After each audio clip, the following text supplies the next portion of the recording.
श्री स्वामी समर्थ.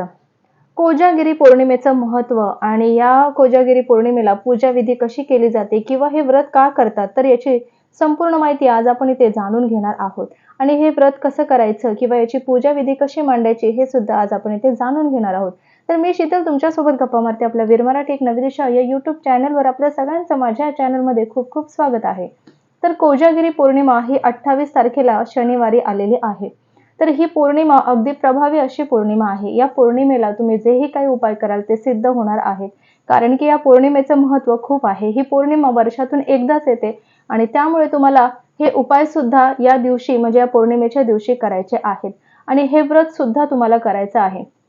सर्वच जण ह्या कोजागिरी पौर्णिमेला उपवास धरत असतात. पण जर जे का कोणी धरत नसतील तर त्यांनी अवश्य धरावा. कारण की या कोजागिरी पौर्णिमेचं व्रत म्हणजे या दिवशी जो धरलेला उपवास असतो तो जो तुम्ही म्हणजे कोणतीही पौर्णिमा नाही धरली तरी चालणार आहे. पण ही कोजागिरी पौर्णिमेचा उपवास हा आवर्जून करावा. म्हणजे तुम्हाला सगळ्या पौर्णिमेचा उपवास केल्यासारखा आहे. तर त्यामुळे तुम्हाला ह्या कोजागिरी पौर्णिमेला उपवास धरायचा आहे. तर अश्विन पौर्णिमा ही कोजागिरी पौर्णिमा किंवा शरद पौर्णिमा म्हणून साजरी केली जाते. यास माडी पौर्णिमा असेही म्हणतात. ही शरद ऋतूतील अश्विन महिन्यात येते. या दिवशी चंद्र पृथ्वीच्या अगदी सर्वात जवळ आलेला असतो. या दिवशी दम्यावरचा आयुर्वेदिक औषध घेण्याची सुद्धा पद्धत आहे. तर या दिवशी घेतलेले औषध लवकर लागू पडतं असा सुद्धा समज आहे. या दिवशी पाळावयाच्या व्रताला कोजागर व्रत असं सुद्धा म्हणतात. तर तुम्हाला दिवसा उपवास करायचा आहे आणि रात्री लक्ष्मी व ऐरावरूढ इंद्र म्हणजे इंद्रदेवांची तुम्हाला इथे या दिवशी पूजा करायची आहे म्हणजे रात्री. तर या पूजेनंतर रात्री चंद्राला आटीव दुधाचा नैवेद्य दाखवायचा असतो.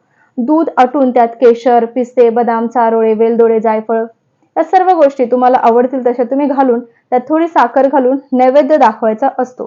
देव व पितर यांना नारळाचे पाणी व पोहे समर्पण करावेत. तसेच ते आप्तेष्टांसह स्वतःही सेवन करावं. दुधात मध्यरात्री पूर्ण चंद्राची किरणे पडून द्यावीत आणि ते दूध मग प्राशन करायला सर्वांना द्यावं.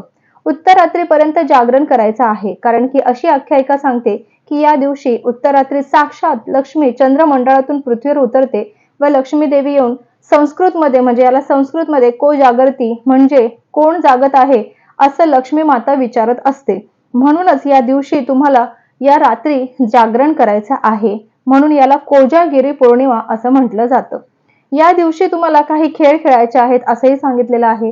त्याचबरोबर तुम्हाला लक्ष्मीच्या स्वागतासाठी रस्त्यावर म्हणजे तुम्हाला जमतील तिथे रस्ते, मंदिरं, उद्याने, घाट अशा या ठिकाणी असंख्य दिवे जरी लावले तरीही चालणार आहे. कारण की या दिवशी आपल्याला लक्ष्मी मातेचं स्वागत करायचं आहे. भाविकतेने आपले व्रत करणाऱ्याला लक्ष्मी माता अगदी प्रसन्न होते.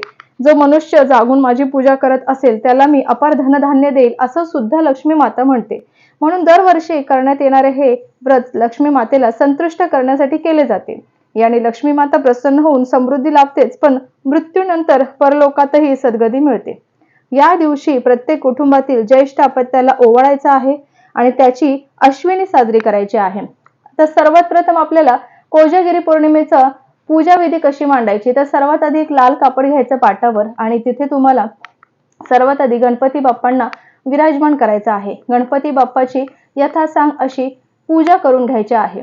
त्यानंतर माता लक्ष्मी आणि इंद्रदेवांना स्थापन करायचं आहे. आता तुमच्याकडे त्यांच्या मूर्त्या नसतील तर तुम्हाला तिथे सुपारी ठेवली तरी चालणार आहे. विड्याची जोड पानं पहिली ठेवायची आहेत आणि त्यानंतर लक्ष्मी मातेची एक सुपारी आणि आपल्या इंद्रदेवांची एक सुपारी अशा पद्धतीने ठेवायची आहे.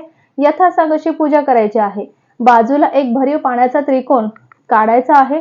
त्यावर तुम्हाला दुधाचं जे भांड आपण आटवलेलं आहे ते सुद्धा तिथे ठेवायचं आहे. ही पूजा तुम्हाला 11:30ला करायला घ्यायची आहे रात्री. आणि त्यानंतर तुम्हाला तिथे व्यवस्थित अशी हळद कुंकू लावून सगळ्या देवांना आपल्याला पूजायचं आहे. दुधाला सुद्धा पूजायचं आहे. दुधामध्ये हळद कुंकू व्हायचं नाही. दुधाला खाली हळद कुंकू म्हणजे वाटीला किंवा टोपाला तिथे व्हायचं आहे. आणि त्यानंतर दुधाच्या म्हणजे वाटीच्या भोवताली पाणी फिरवायचं आहे. असं केल्यानंतर तुम्हाला 11:30 पासून म्हणजे 11:30ला तुम्ही पूजा करायला घेतली तर तुमची पूजा 12पर्यंत होईल. त्यानंतर तुम्हाला लक्ष्मी माते संबंधित जे काही मंत्र आहेत, श्री सुक्त आहे तुम्हाला तिथे ते बोलायचं आहे. पुन्हा तुम्हाला गणपती अथर्वशीर्ष बोलायचं आहे. नवग्रह स्तोत्र बोलायचं आहे. या सर्व गोष्टी तुम्हाला तिथे बोलायच्या आहेत. कारण की आपण तिथे दुधाचं भांड ठेवलेलं आहे. त्या दुधाच्या भांड्यामध्ये ह्या सर्व मंत्र जापांचा प्रभाव आपल्याला पडणार आहे आणि ते दूध पिल्यानंतर त्या मंत्र जापाचा प्रभाव आपल्यावर होणार आहे. तर त्यामुळे तिथे आपल्याला सर्व मंत्र जाप यथासांग असे बोलायचे आहेत. गणपती अथर्व शीर्ष तर आवर्जून बोलायचं आहे आणि श्री सूक्त सुद्धा आवर्जून बोलायचं आहे. तर हे सगळं झाल्यानंतर तुम्हाला 12 ते 12:30 या दरम्यान हे दुधाचं भांड चंद्राच्या प्रकाशात ठेवायचं आहे. तर काय करायचं तुम्हाला या दिवशी पूर्ण विधीपूर्वक स्नान करून उपवास ठेवायला तर पाहिजेच या दिवशी. कारण की काही लोक उपवास धरतात, काही लोक धरत नाहीत. पण या दिवशी धरलेलं खूप चांगलं असतं. तर मातीच्या कलशावर सुद्धा वस्त्राने झाकलेली सोन्याची लक्ष्मीची मूर्ती किंवा प्रतिमा सुद्धा स्थापन तुम्ही करू शकता. जमलं तर तुम्हाला या दिवशी तुपाने भरलेले 100 दिवे लावता आले तर लावा देवासमोर. नाही तर 11 दिवे लावले तरीही चालणार आहे. नंतर तुम्हाला देवीला नैवेद्य दाखवायचं आहे. तर नैवेद्य दाखवताना तुम्हाला तूप घातलेली खीर दाखवायची आहे. म्हणजे थोडीशी तुम्ही खीर तयार करायची आहे आणि त्याच्यात थोडं तूप घालून ते देवीला दाखवायची आहे.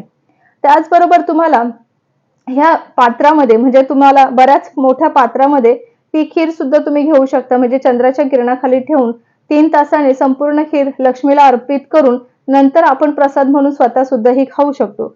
म्हणूनच तुम्हाला खीर करायची असेल तर खीर करा, नाही तर दूध आटून देवीला दाखवलं तरी चालणार आहे. त्यामध्ये थोडंसं तूप घालायचं आहे आणि मग देवीला अर्पण करायचं आहे. त्याचबरोबर तुम्हाला गाणी म्हणायची आहेत, भजन म्हणायचं आहे, जागरण करायचं आहे. या सर्व गोष्टी तुम्हाला म्हणजे करायच्या आहेत कारण की आपण जागं राहायला पाहिजे. जसं की लक्ष्मी माता पृथ्वी तलावर येत असते तेव्हा ती विचारते की कोण जागा आहे आणि जे जागा आहे त्यांनाच मी कृपा आशीर्वाद देणार आहे, असं लक्ष्मी माता म्हणत असते. म्हणून तुम्हाला या दिवशी जागरण करायचं आहे. अगदी सूर्योदय होईपर्यंत केलं तरी चालणार आहे, पण शक्य नसेल तर नाही तर 2 वाजेपर्यंत केलं तरी चालणार आहे. अशा पद्धतीने तुम्हाला कोजागिरी पौर्णिमेचं व्रत करायचं आहे आणि अशा पद्धतीने तुम्हाला याची पूजाविधी सुद्धा करायची आहे. चला तर मग भेटूया पुन्हाच अशा नवनवीन माहितींसह. तोपर्यंत श्री गुरुदेव दत्त, श्री स्वामी समर्थ महाराज की जय.